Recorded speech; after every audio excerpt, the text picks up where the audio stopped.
What we want is freedom from fossil fuels. What do we want? Freedom from fossil fuels!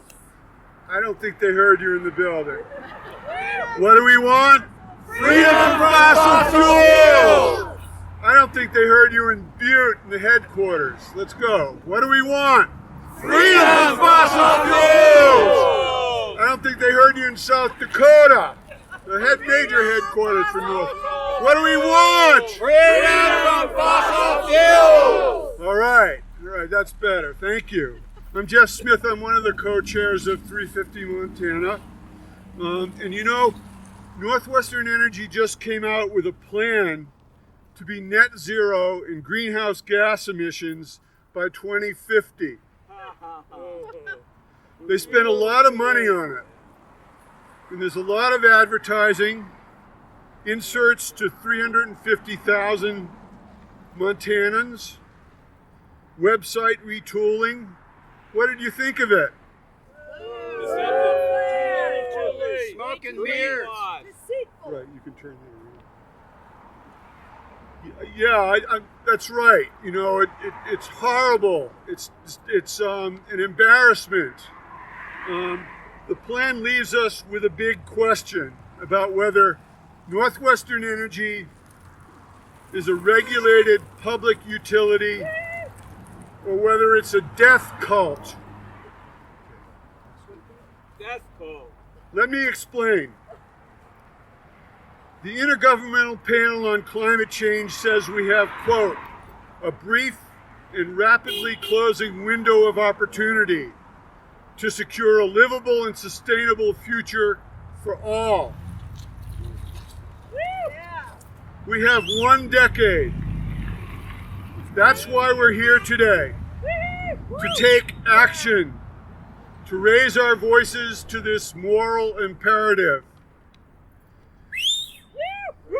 The chair of the IPCC, Ho-Sung Lee, says, their report is, quote, a dire warning about the consequences of inaction.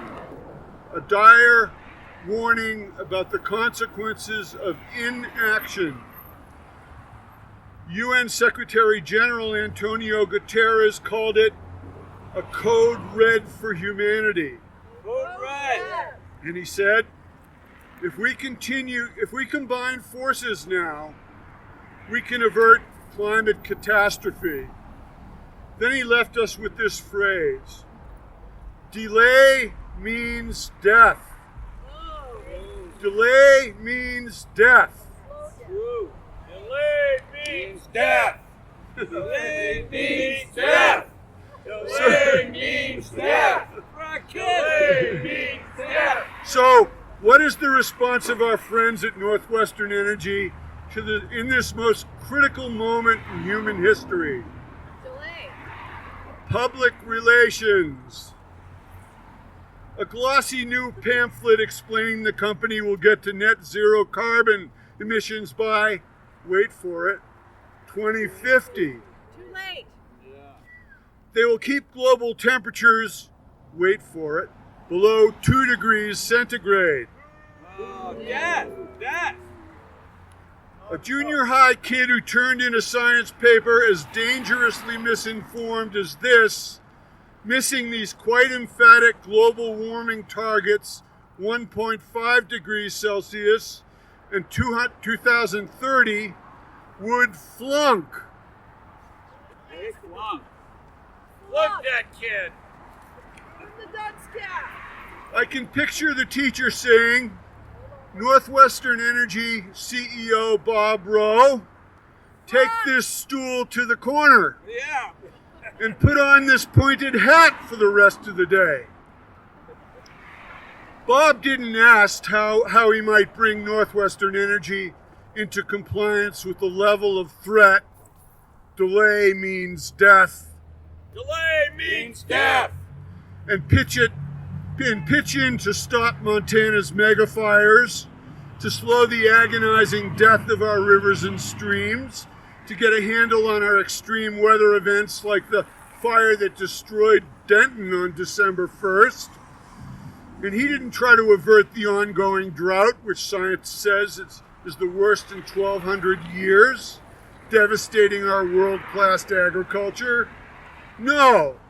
Instead, Bob asked, can we distract investors from our inertia? Can we distract investors from our inertia? And how do we put a smiley face on our soaring corporate profits and greenhouse gas emissions? I can picture him rallying his executives. We are a company that has gone from bankruptcy to $3 billion in the last 15 years. Let's keep this gravy train rolling while we pour out 1.5 million tons of carbon a year from Colstrip and build a fleet of new greenhouse gas polluters, methane generators, and keep them belching carbon and methane until, wait for it, 2050.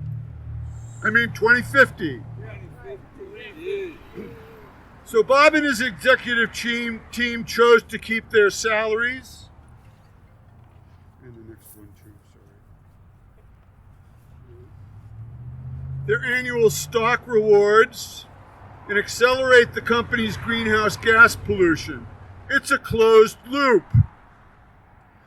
The only thing I can think is that they have found some remote vacation homes somewhere on the planet where they think their offspring will survive when nature comes up to bat with the bases loaded.